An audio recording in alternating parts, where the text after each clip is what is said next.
Hello and welcome to Redshirt Cinema Club, a weekly podcast about watching movies with friends. This week, episode 7 of Alien Earth, Emergence, causes some serious warp speed turbulence and offers up the most divisive discussion of the series so far. As Slightly's plan comes to tragic fruition, Synth and Cyborg go head to head, and Wendy tells the alien, "Sick balls."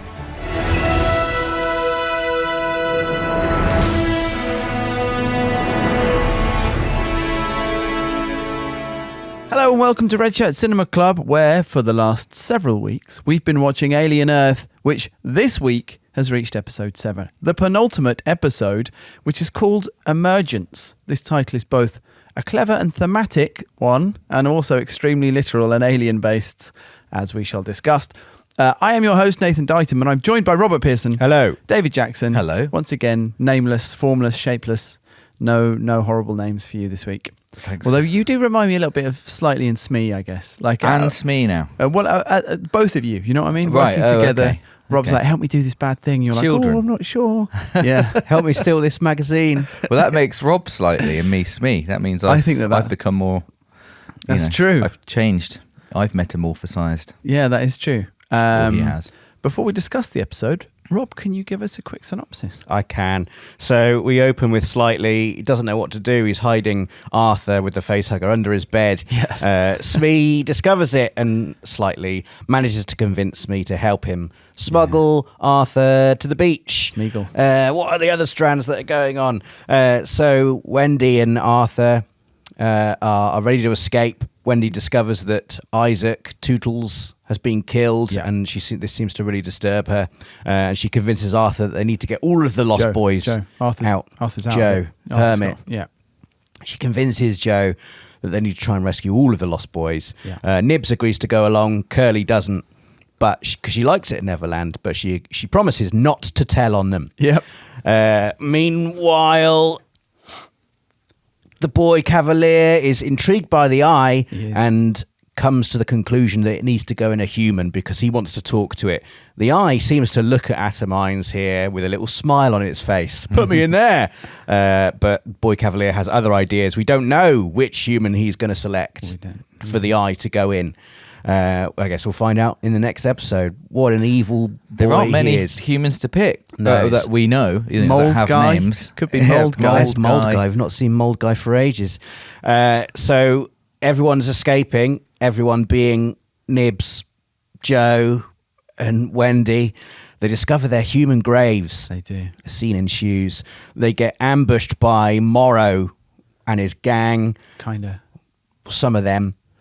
Wendy. It's broken down a little bit in your memory here. Wendy calls her pet to kill the humans, and the xenomorph duly obliges.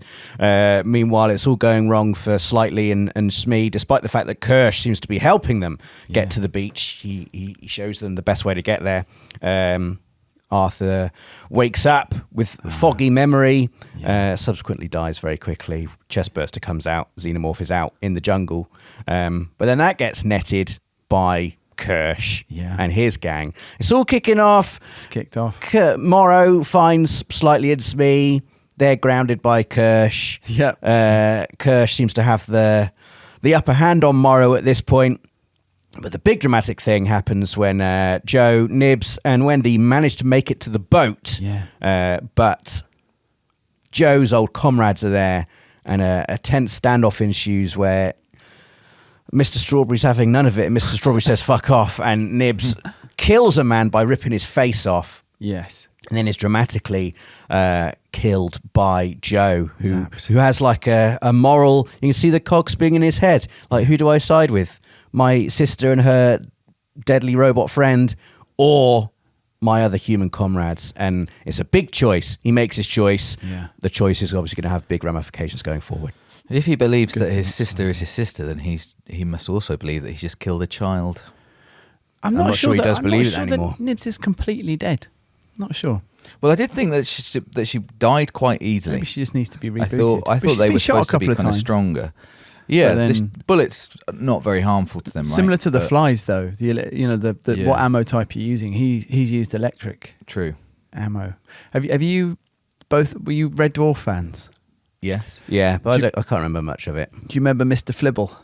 No, I forgot Mr. Flibble. There's one episode where Rimmer, I think he goes mad. He contracts some kind of hollow virus. Yeah. And he wears sort of a gingham bonnet and dress, and I think he's got pigtails. And he has I think it's a penguin that he calls Mr. Flibble. Okay. Anyway, Mr. quite a lot like Mr. Strawberry. It's like, we can't possibly do that, Mr. Flibble, who would clean up the mess, that kind of thing. Mr. Flibble. I do wonder with these hybrids whether there's some like cars, whether they're like Isaac's a write-off, right? The fly is just absolutely, he's gone. Well, they said that they might be able to restore him. They were like, in theory, but we've not managed to do it yet. Yeah, that kid's gone, right? Because he was like 6 billion. But I mean, what I'm saying is, if the idea is that a consciousness has been transferred into a synthetic body, you can't just reboot. I mean, the whole Nibs thing really raised some questions about. I guess exactly. They're teleporting their consciousness. They're saving like a digital version of the consciousness, exactly, which does have like some kind of save state somewhere. So maybe the consciousnesses are stored on like a central server in the cloud, can be re-downloaded into a new body. That's what I'm saying. You can have a copy of that kid's personality or whatever, but the essence of that kid is fucking gone. It's in the ground. Actually, that was the essence of that kid ever in that hybrid. Our soul's real, Dave. We just don't know. And I'm not sure Alien Earth is going to tell us. Souls. What? Souls. I was making an arseholes joke. Yeah, I know. Going, I imagine you at some sort of philosophy symposium. It's like, and now the speaker from the United Kingdom.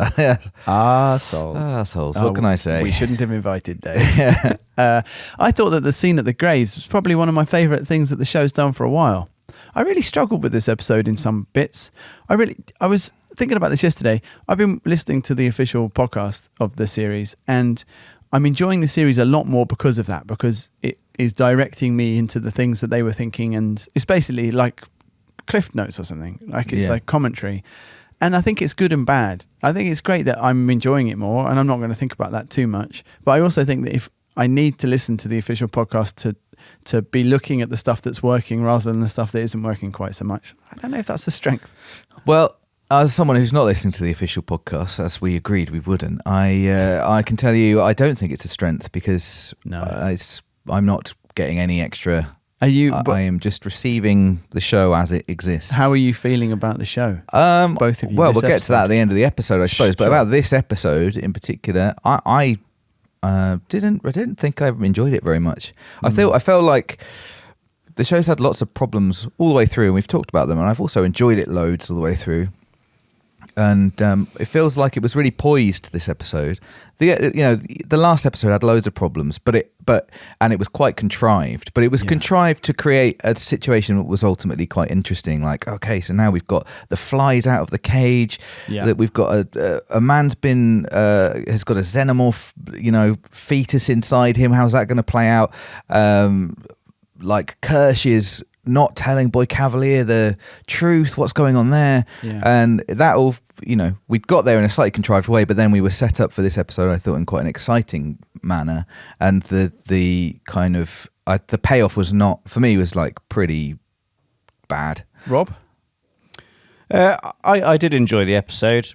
Again, I feel like I'm not sure I'm going to get any more excited by Alien Earth now. I feel like the first 4 episodes ramped up. We felt like they were building to something. I was enjoying it. Episode 5, obviously, an outlier, like a ridiculously sort of strong point in the episode, and maybe shines a light on the fact that really the good thing about Alien is a bunch of people in a spaceship being killed by an alien.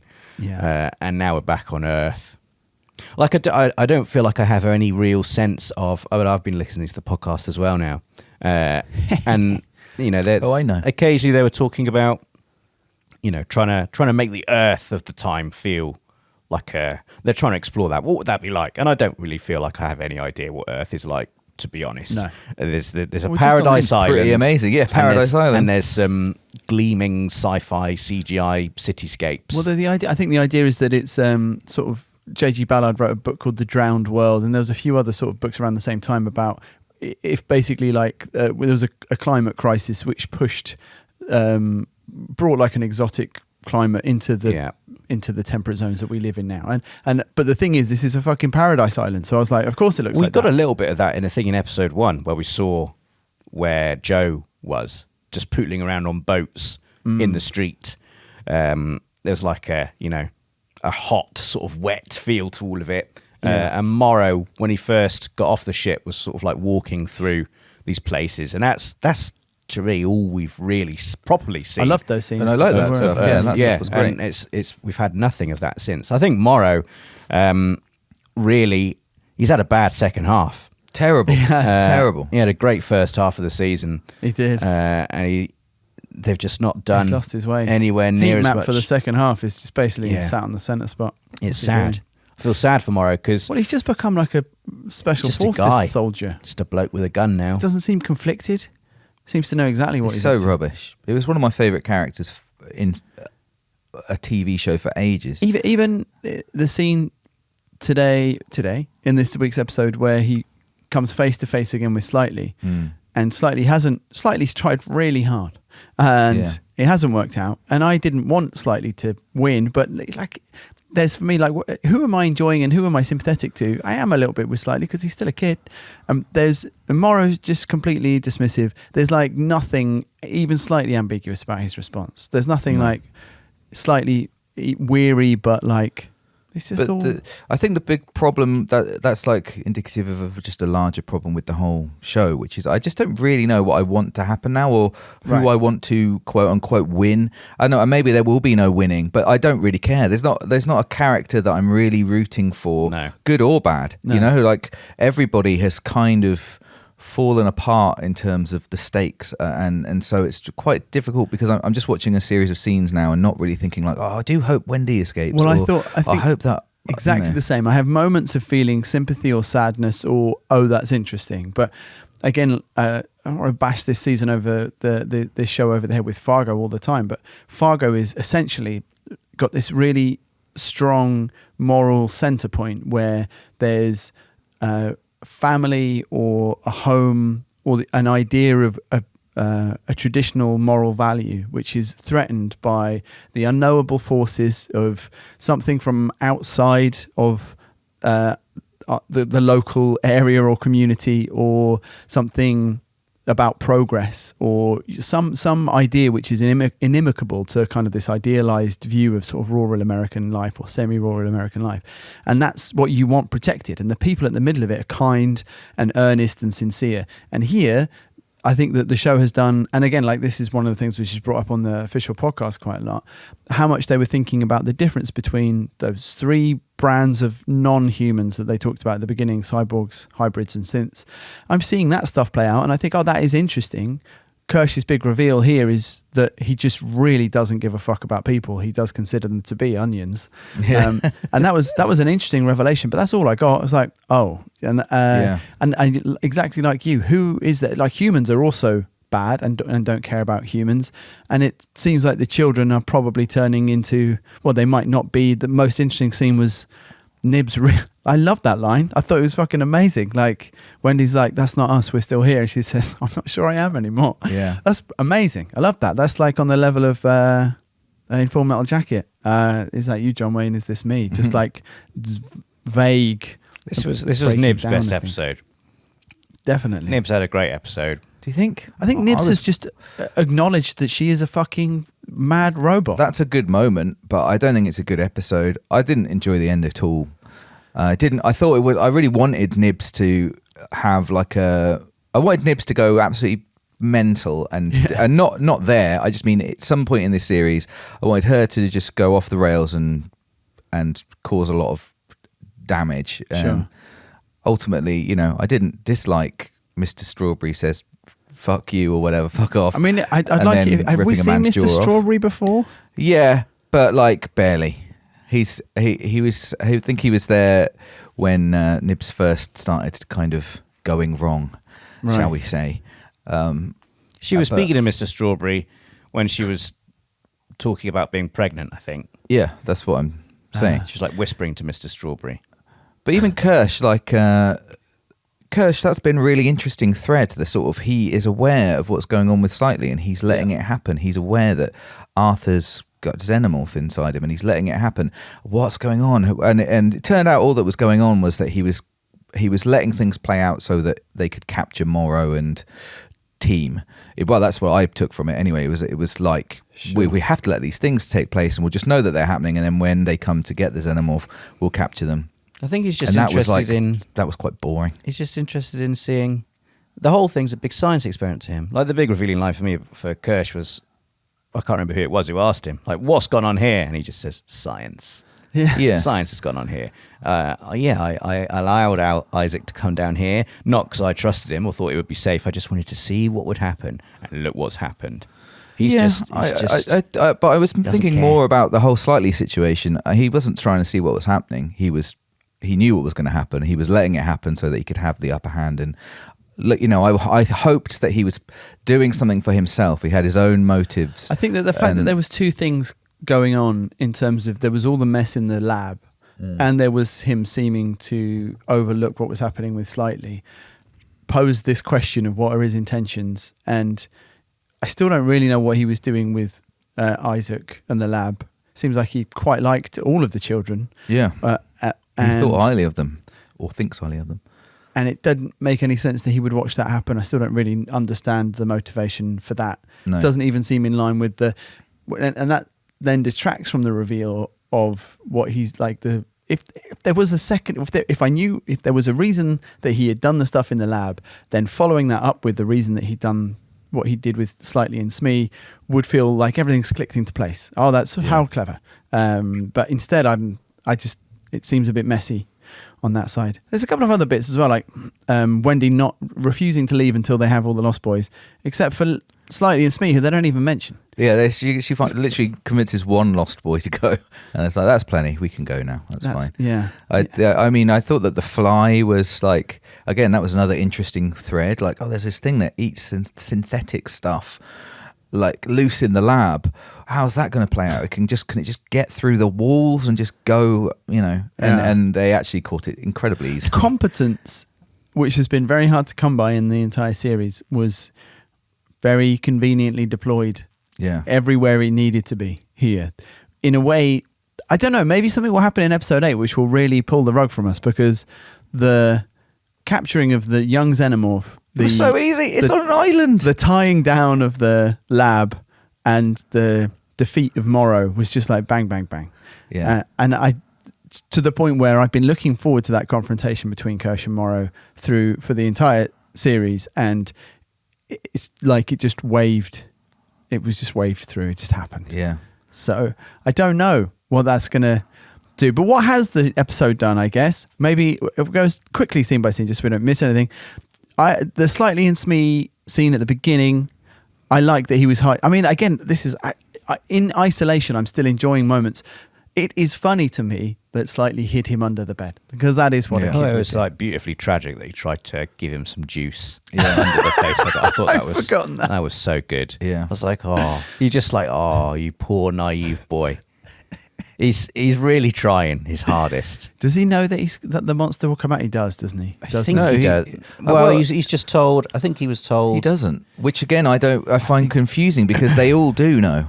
Right. But I don't think he does. And he says to Morrow, like, he's really upset when it happens, because he's like, I think you said I'd have more time. I'm pretty sure. I'm pretty sure that he didn't know, but that I found that annoying, because he should know, because they all know. Do they? Yeah. Well, Kirsch is like, they've all done the experiments. I can't remember exactly who's in the lab and whatever, but it's like, it just seems to be known. I don't know. The whole group is weird. They're sort of who knows what and what their plan is. They say at one point, quick gestating alien as well. That was like a microwave alien. In this scene, he even says like, I'm busy, and Smee's like, busy doing what? We never do anything. And it kind of struck me like, what are they doing? What is the point of what are they up to? What are they up to? They're not even being sort of tested anymore, because they've got more interesting creatures to look into. But I enjoyed just the idea of him hiding Arthur under his bed, and it was tragic. There's been some discussion about whether it's rubbish that he says, help me, Smee, and Smee's like, no, I can't. He says, please, and Smee says, oh, all right then. Like, there's no like leveraging of a character relation, like moment or thought. But is this what kids do? Well, I was going to say, Please. everyone knows, please is that's what you say as a kid. I don't think we always need to see like a flashback of what's going on inside someone's head to be able to know. But an that they're appeal then- which hits on a certain point. I thought it was like, because Smee had been trying to be his friend for the last 2 or 3 episodes. So I think the idea that this guy that you wanted to hang out with is now offering you to do something, even if it's not really something you're happy about, you might say yes. I thought that was what was going on. Also, he couldn't have done it on his own, I don't think. Couldn't he? They're really strong. Well, they are really strong. Yeah. Why have they got that didn't raft? seem that strong in this. That's a really hard mission, that, in a video game, isn't it? The bit where you've got to get the body out of the room and onto the beach. Yeah. That's stealth plus the worst kind of escort mission. It is. And it's on a timer that you didn't realise. Although the thing is about the island is that it's really undefined. Like, Yeah. only Kirsch is looking at the security cameras, apparently. Yeah, Like, yeah. who is running this place? I mean, children are just in the lab. Like, if Kirsch isn't there, this is $1 billion operation. They probably got 20 scientists just cleaning stuff, looking at stuff. I'm in charge of chemicals. They had Arthur, but they fired him. They did. It's very Jurassic Parky. I've come to realise, just in fact that we're told about how expensive and brilliant this island is. Sure. But we only ever see 2 or 3 very contained. There's the outside, and then there's a couple of rooms inside. Yeah. That we and see. it's got mould. Yeah. I was looking at Can't be that good. Prodigy's logo, which I've decided I hate. Is it a teddy bear? It's a teddy bear, but is there a teddy bear specifically in the Lost Boys Peter Pan? Is there like a teddy bear with one eye? Michael has a teddy bear. Maybe it's Michael's teddy bear, and that makes it less rubbish. But otherwise, it's just, I don't know. It's just a bit like, it's a slightly edgy teddy bear. Yeah. I wasn't really into it. Just next to the Weyland-Yutani Corp logo. Come on. Yeah. And do you know my take? Because this is verging on negative, this whole episode of ours. And I will say, I was thinking about all of this yesterday, and I was a little bit frustrated with this week, but I'm still really glad this show exists. I've had great fun with it. I'm looking forward to next week. It's just the difference between, oh my God, and it's, Fargo reached some serious televisual peaks. Yeah. And, I'm glad I watched that. Yeah, well, the frustration is really just with the promise, isn't it? Like Rob said, the first 4 episodes, I didn't love every episode, of the first 4. I think it was episode 3 where I really, really did love it. But it felt like it was all building somewhere, and then there's episode 5, which is an outlier. It feels like the promise of that has kind of not come to fruition, and so I think that's the disappointment. I do also, well, we're going scene by scene, so we'll get to bits. In the lab, they clean up the lab. They see that the eye monster. We've been talking about the name of the eye monster, but they see they do it deliberately. I just wanted to point out one comment because it was quite a good one from our Patreon chat about what to call the eye monster. Kevin Schutz, after last week's pod, my shower thoughts were occupied with, and again, T. Oculus is what people call it, alternative names. Here are several options. British theme suggestion, Stephen Fry. Terrible. Yeah. Children's story theme suggestion, Eeyore. Oh, that's quite bad. Eeyore's all right, it's better in a sheep. I mean, at least it's a Disney property. Yes. So that's good. Spinach theme suggestion, Popeye. I mean, Popeye's pretty good. Popeye anyway, because it pops out of people's heads. And it's quite strong. Actual suggestion, Octopi. Because it's got like 8 legs and octopi. Yeah. Yeah. Pretty good. I think Popeye's pretty good. And then Tom just comes in and smashes it. Just says, for the time being, it's called You and I. You. Oh, very good. You and I. Yeah. It's a sheep. Sheep. Robbie looks like he's angry at all of these. These are shit. It's just called The Eye. The Eye. It's just a bit of fun. I know it is. Oh, do you know what? I did a bad thing yesterday about the eye, where I just thought about it too much, and I became annoyed because I thought eye can only exist. Oh, Dave, no, stop. Where it's an internet opinion. What are you doing? Where it has to exist on a world with creatures with eyes. Yeah, if that's his thing. So where are all the eye creatures? Well, where are they? Back on the planet it came from. Why didn't they pick any of the others up? They were just like, let's get this one quite weird eye creature rather than anything with eyes. Why would a fly evolve on a planet with very little organic life. But why would you be organic life evolving in that? Would we have evolved flies on this planet without all of the other stuff that's going Maybe on? they come from a world that suffered a terrible apocalypse, and the best adapted things that were able to continue were flies, and they realised, I can just dissolve this synthetic material and still survive. I think Isaac was. The more I think about it, I think Isaac was rubbish. Because they're flies. I get it. They're like uniquely. It's like losing a fight in Tekken when someone's doing the huge charge up attack. You can see it coming. Do I? It's coming for like 2 seconds. Just interrupt it. Step backwards. Do fucking anything. It's like that fly isn't particularly dangerous, apart from if you let it engorge its giant acid sac and spit on your face. Yeah. So simply don't do that. Enormously advanced synthetic human child. Just bat it away. If someone fucking landed on my arm, I would bat it away. Anyway. Why is he walking in there anyway? Why doesn't he just slide the tray in? Shut the door again. Isn't it? They fly. They can go anywhere. They don't need to. He doesn't need to put it on a special little food perch. What's he doing? What's he doing? Anyway, so they see that there was some intent behind the Popeye's actions. And they're quite pleased, even though the loss of $6 billion. The boy K's loving it. Absolutely loving the eye, isn't he, in this episode? He asks it what the next number in the pie sequence is. Yeah. And it defecates. It knows, and then it defecates. It's like, here's 2, and then fuck you. And I looked it up and I wondered, was it just a really crass joke and the next number is 2? Has it done a number 2? The next number is 9. Yeah, and I looked up and saw it was 9. I was like, I can't work out. I can't work out how a poo equals 9. Yeah. Well, it's like Nate said. It's like I'm not a monkey. I'm not performing for you. Excrement has 9. I've given you 2 of the numbers. I've done enough to prove that I'm intelligent. That was one of the things that the internet said was excrement has 9 letters. But I don't think that that's what they were thinking. No, I thought it was just stretch. a poo joke. That's what I thought was happening, which is very much, is the show doing this clever thing in this episode? No, it's doing a poo joke. It's quite well themed. I enjoyed that scene. I kind of, it was extremely exciting because it's about the development of this alien, which is probably the breakout idea of the series so far. It's probably the thing I've enjoyed the most. We talked about how it sidelined the alien. Probably a smart thing to do to sideline the xenomorph.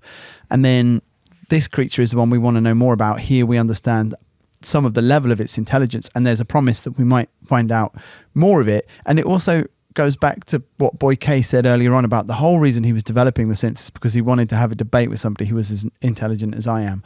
I think that he might, I like the idea that his creation might turn on him, but I think that's the excitement in this scene seemed completely in line with that. It's like, here's something that could. The only thing I think that this show has done so far outside of episodes 1 and 5 that's recaptured any of the feeling of Alien at all is this eye. Just in the, what is it? Where is it from? Similar sort of vibes to the eyes. The space jockey scene in the first Alien, where it's just, and I really hope it doesn't go into a person and just have a conversation where it tells Boy K and Popeye everything about where it comes from. My people are eyeballs. It's cool. It is the most. The others are shit. Like a fly, a tick, a plant. I quite like the ticks. I wish the fly hadn't been so deadly.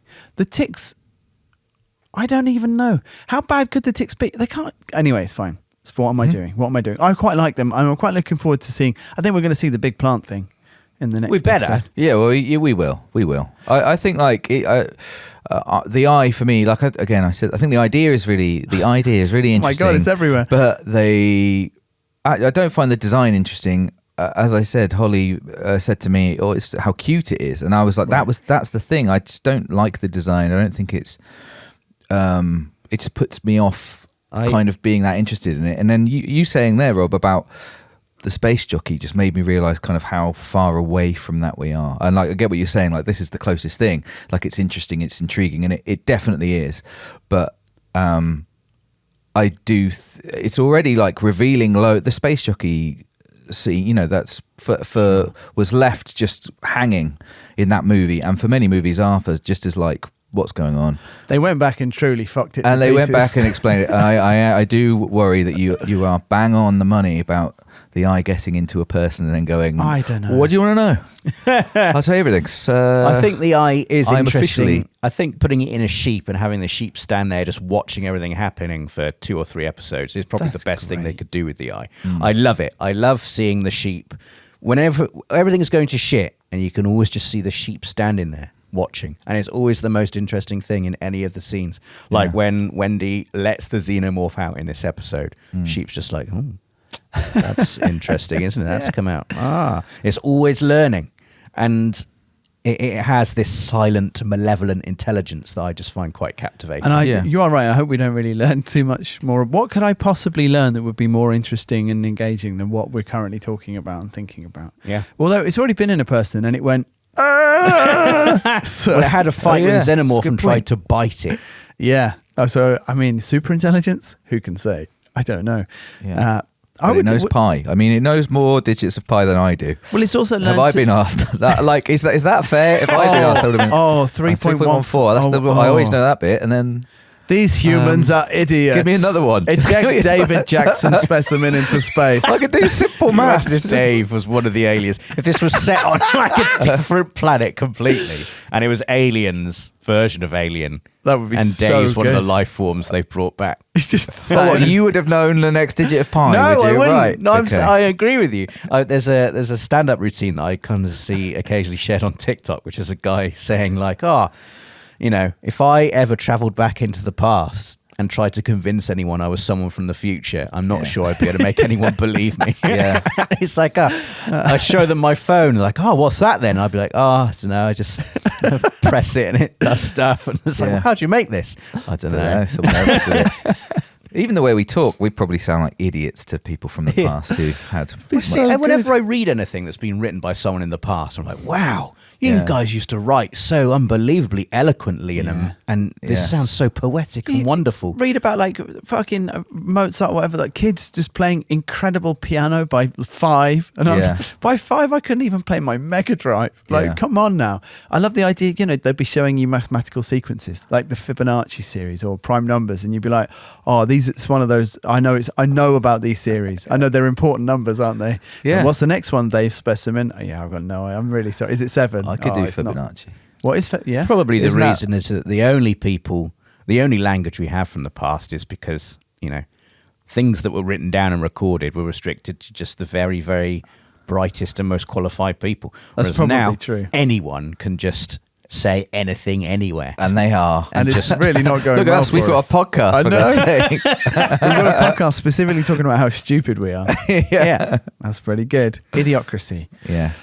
Oh. Well, Rob mentioned dear. a key scene there, a key bit. Wendy letting out the xenomorph. Yes. We've not really talked about the xenomorph in this episode at all. I feel like we might have steered clear of it somewhat, but we've Well, it's funny, isn't it? It's been 'Cause released upon us now by this scene. The show has decided that the xenomorph isn't particularly interesting and does one thing.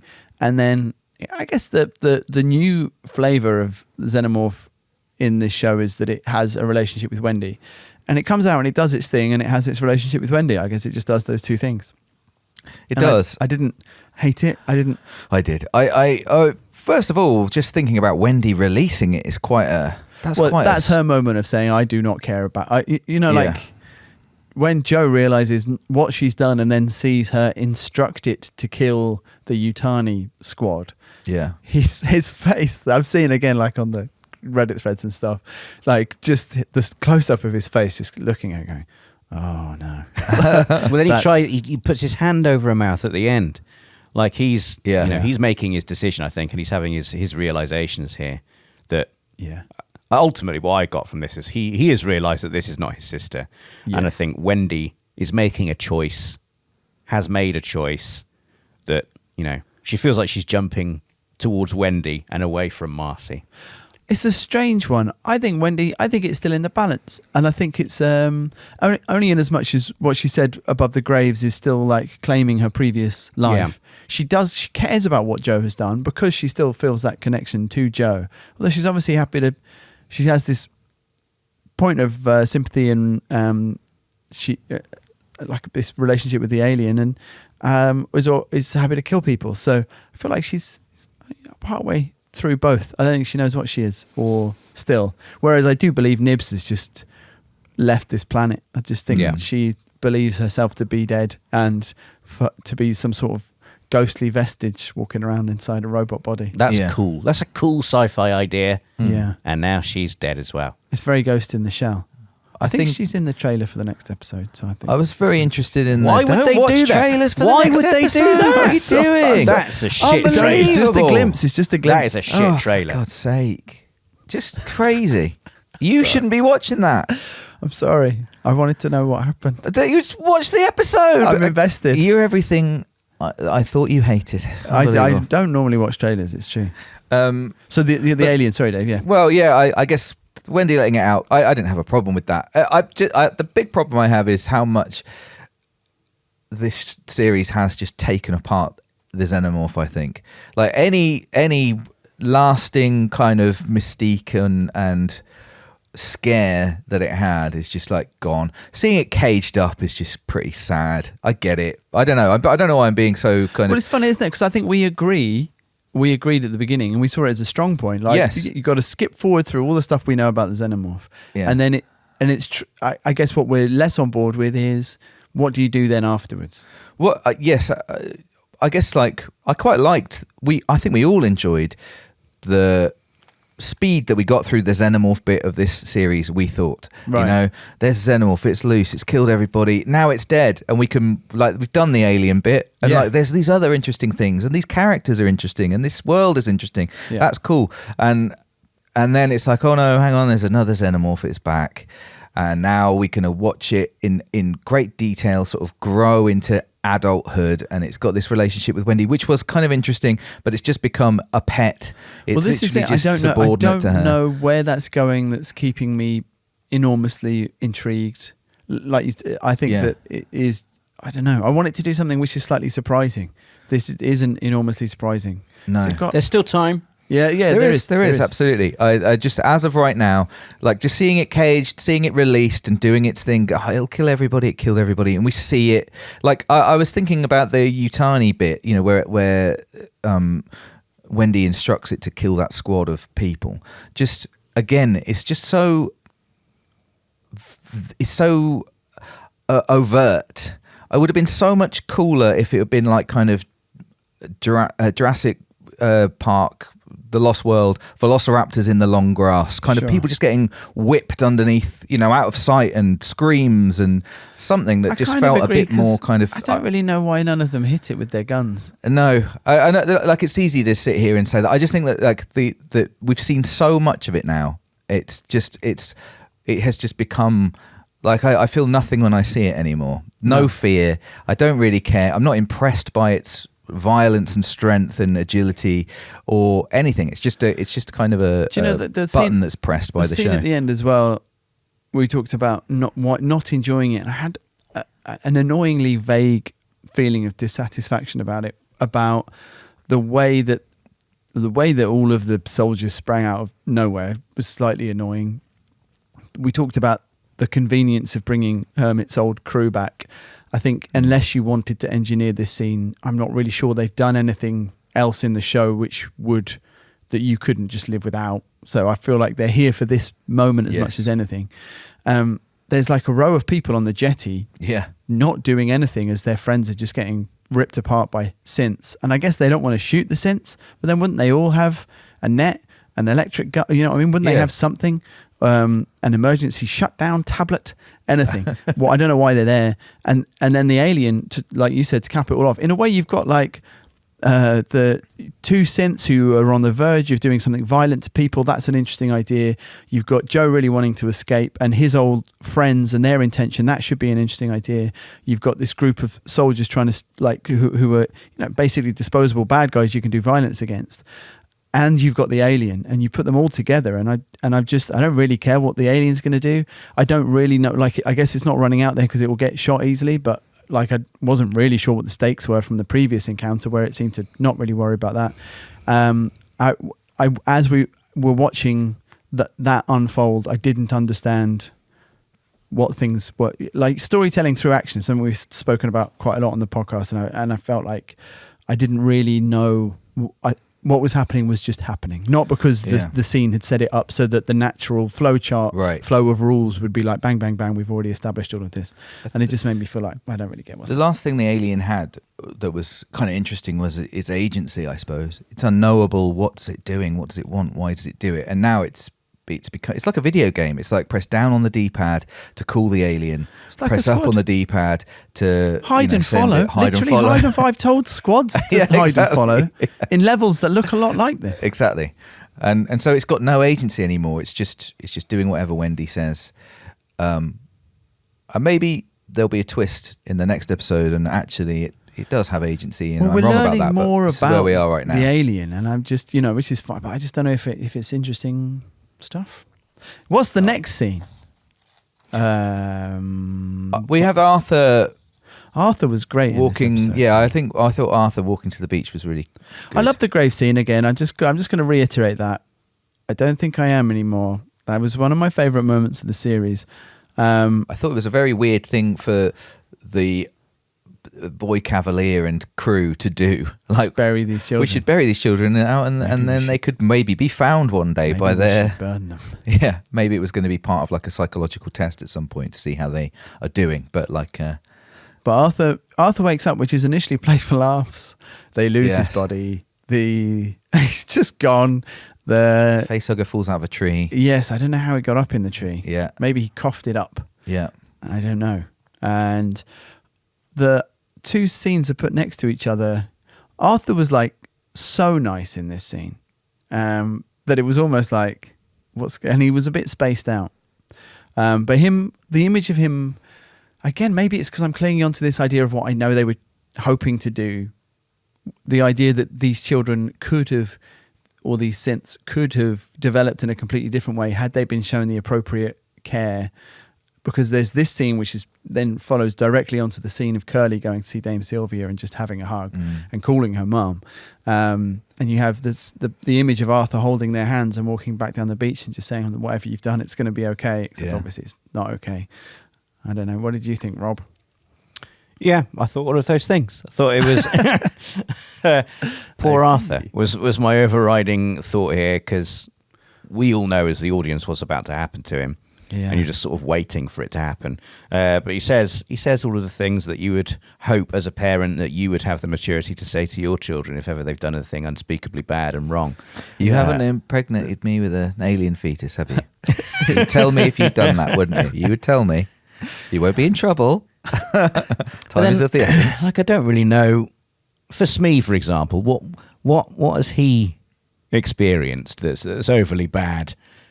I mean, Slightly's got Morrow in his head, blackmailing them being horrible. Sure. What awful parenting has Smee been subject to? Well, nothing, which is why Smee is the innocent one, isn't he? And he is. This is this moment of really... I thought this was probably Smee's best episode as well, just in terms of the performance. He's the best Lost Boy. I'm not sure. I think Slightly for me. And again, in terms of acting performance, I think he's becoming my favourite of the show. Really? I think Slightly. I think very, very strong acting performance. But yeah, I thought Smee was great in this scene. Like the reaction to the chest burster coming out, he didn't know it was going to happen. The trauma and the despair and the upset on his face, and then just that wonderful over the head shot where he sort of, is it him who runs off and slightly sort of like dragging Arthur's body behind? Wait for me. And there's just you get these like beautiful swirly patterns in the sand, which reminds me that's what, kids love doing that on the beach. They go to the beach and they make funny little patterns on the sand. And I found there was a poignant sort of tragedy and disconnect between the innocence of kids making patterns on the sand and the horrendousness of what these patterns meant that these children had done. That was nicely done. Thought that scene. Yeah, same. I was battling with the contrivance of what was happening to Arthur, how quickly it happened. Well, it does happen quickly. That lung was there for a couple of days, maybe it was only a couple of episodes in the same kind of span of time. And it doesn't really matter, does it? It's quite alien. You'd say like the lung going in, the embryo going into the lung, that happens as soon as the face hugger goes on, right? Yeah. sticks the thing down. The time between the facehugger coming off and our first look I is see John what you're hurting that. saying. It happens like within half an hour. It comes off, they go to dinner, and it happens. Yeah, maybe you're right. Anyway, I shouldn't quibble because it's not what the scene's about. I mean, Yeah. it happens at different speeds throughout all of the Alien films. It's not really the point of this moment. No. Fucking poor Smee, man. Yeah, loads of blood. Horrible creature. Runs away. I think, like, really, the only thing left to talk about is the meeting of the two groups, and I do feel like we're getting set up here for a very, again, Jurassic Park, Lost World style. There are two factions of humans on this beautiful island, and there are monsters, and the humans are they gonna team up to? Reminded me quite a lot of Return of the Jedi as well. You know, Who's the Ewoks? That base is very like the base The on shield on generator. Endor, Yeah. and then walking in and being ambushed. Yeah. That happens in Return of the Jedi as What well. is it that Morrow says to Kirsch? Kirsch basically infers that you've been defeated and I've won. He Yes. says, "Don't be a sore loser," and then I think Morrow says, "It's not over." Yeah. and Kirsch says, "Nothing ever is," which is, it sounds cool, but I don't yeah, know. at the time I was like, oh yeah, Yeah, what? that's that? badass. Then What he does that mean? says, "You two are grounded." I Yeah. really liked that line. I liked that it, was a but good again, I was impression. like, does this? Can I reconcile that with how sad I am about Arthur?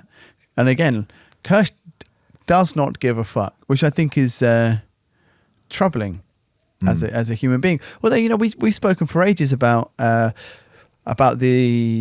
humanization and sympathy that we offer to why AI beings should not be in human form, and it's because you read onto them human, you interpret them as people, and they're not. And I guess that's one thing which the show is relentless on, is that Kirsch does not think that way and doesn't care about people, which is a positive thing. But it's difficult to read dramatically, isn't it? Because I am still a person, Yes. just about. A couple of comments, I'll just read them out before we get to how are we doing for time? It's We've got like 5 minutes at max. Time to wrap it Well, up. it was a short episode this week, and a shorter episode of our pod as well. But I will just read a few comments. Sajid Kanamia says, just finished episode 7, and I still can't fully figure out what Kirsch's plan is. Every time I get an idea, he switches it up. He's keeping everyone confused. Morrow is slowly becoming uninteresting and getting to the same level as the brother. This episode was a fun watch. The comments were really divided this week. Yeah. There was more sort of chat than there has been on any of the other episodes, and it was real kind of split. Christian Denning, for instance, said, the worst thing happened for me in this episode. I realised I didn't care what happens. Again, something we have discussed. I'm a massive fan of the franchise, but it seems all the cosmic horror is gone. Something Rob literally said. Did you read his comment? No, not read his comments. Ancient unknowing nightmare is now just an attack dog that does what you want if you click and chirp in the right way. I'll watch the rest, but I'm pretty much out. Morrow now the stupidest infiltrator I have ever seen, who just walks in the front door. And as for the who hid my impregnated host comedy sketch in the woods story, I'm done. Contrastingly, Sarah without the H says, this was a great episode. I can't wait to see if there's any kind of conclusion next week. I assume not. Also, it has to be said, I fucking love Timothy Oliphant so much. Granted, he looks much... Okay, Sarah. Looks much sexier with his natural hair colour and a little bit of shade, but I just love his unfazed, as a matter-of-fact look so much. He does it so well, whatever role he plays. A subtle look of disdain and annoyance while not moving a muscle. Boy Genie is thinking he finally found his equal in that eye. Who does he have in mind for the human host? I feel like that's probably one of our main things. That's a thread. There's something there. And yeah. we've all done our predictions, right? And I assume we predicted. I have a prediction for who the eye goes into, yeah. Interesting. Yes, sort of. Dame, maybe. Surely not Kirsch, says Sarah. And what are Kirsch's intentions? Finally, Chris Apple, just to sum it all up, says, I wasn't expecting this episode to be so divisive. For me, Boy Cavalier's obliviousness lines up with current tech CEOs like Elon Musk. We routinely get horror stories about working for Tesla with their software, spying on customers, real-life tragedies from EVs that are all occurring under his nose that he's either too distracted with his other ventures to notice, willingly ignores, or tries to use his power to buy his way out of. And to Prodigy's credit, after the outbreaks, they managed to lock everything down, apart from one Zeno, without having to blow up the island. That has to count for something. That Zeno's not getting off the island. No. No? I don't know. Unless it has help. It's not doing it on its own. They can swim really well, can't they? Can Well, they? they can in Alien Resurrection. Yeah. That's for sure. Favourite character, Rob? Slightly. Favourite character, Dave? Arthur. Yeah, I think Arthur for me as well. What a great scene. Maybe He's just a maybe really turn nice man. up just too nice. But He is slightly too nice, but it was like, well, you know, these are the people we wish we I'm could holding have on running to the it. place. Favourite scene, Rob? Mr. Strawberry says fuck off. I just really liked it when Nibs tore that guy's face off. It was Yeah, I great. like that. A bit of violence. Yeah. David? maybe the pie scene 3.14. Oh, I see. Bit of a revelation, bit of a hint of how intelligent the creature is, and seeing A revolution. boy K That's a circle joke. really being excited by it. That was interesting to me. I like the graveyard scene. That was my favourite one. And favourite line? Yeah, I don't think Mr. I- Strawberry says fuck off. That's the best line in the whole show. Mr. Yeah. Strawberry says, I can "Fuck off." I can go with that. I liked Arthur's bit about lying. You have to learn how to lie. You Yeah. haven't learnt yet. I quite like that, Yeah, but I can't remember the actual line. it's quite unnerving. Do you remember the pie scene in episode 5? It's Michael Smiley. Is that his name? Yeah. Shmuel. And his Shmuel, his less than intelligent apprentice. yeah. Okay. And he's like, he says to him, you know, if you cut your pie in half, you have 2 pies. He's like, oh, yeah, you did that before, and then you just ate my half of the pie. There's like, there's two pie interactions here, Yes. and Yeah. this Both one's basically saying humans, not all humans are smart. These Yeah. humans are fucking stupid, or this one particular human. Both are tests of intelligence. Yeah. But he did learn That's very from true. the pie thing the first time. He wasn't falling for it twice. Yeah. That shows intelligence. And he says, if you want some of my pie, just ask, man. Yeah. Warp speed. Then finally, I feel like we've maybe stalled. There's some I certainly have. throttle issues. Yeah. I believe I was warp 6, but I've dropped down now to warp 4. Wow. I was at 5, and I'm also now at 4. I think I might be about 4.5. I'm excited. I kind of feel like it's going to pull something out the bag for next week. And I'm definitely, I'm going to watch it. Yeah, yeah. There's no other TV Well, show we've currently. well, like we that. have committed to, to it. yeah. Yeah, you have to that's watch true, it, yeah, just for so the you know. podcast, yeah, that's true. But yeah, even if we weren't doing this podcast, I would still be watching. Yeah. That's for sure. Overall, I have enjoyed this show. There's been more Alien and it's good. Yeah, it's the best bit of Alien that they've made since Aliens, in my opinion. I didn't want this show to exist. Having done our big marathon of Alien stuff, I was quite bored. Yeah. I have enjoyed it. It has not made me want more Alien stuff after this, if you see what I mean. Sure. But it hasn't been like a. I've enjoyed it. It's been good. I actually think the only ways I can see that it would extend out into a season 2 make me a bit sad. Yes. Like, just tell me a fucking story, and then if Haven't there's they a good already one- confirmed a season 2? Yes, I believe. Well, I hopefully have hope that for Rob's idea of it being more. We're on Fargo the I style. planet. Look, they'll do a Fargo thing, and it'll just be new group of characters, new story. Yeah. Like, maybe Same old same old xenomorph. just with, and if they usually have one thing or a couple of things, just a couple of motifs or characters that maybe hop across seasons. Maybe it's the eye. Maybe Yeah. it is the eye. Or maybe it's Isaac's consciousness from the cloud. He just gets downloaded into characters every. Maybe it's the fly. Maybe the fly Yeah. vomits on somebody else. We'll see. We'll see. You've been listening to Redshirt Cinema Club. If you're enjoying the podcast and would like to receive 2 exclusive episodes per month, please consider supporting us on Patreon. Just check the link in the description. We'd also love to hear from you. Email us at redshirtcinemaclub@gmail.com or follow us on social media. We'll be back with another episode next Monday.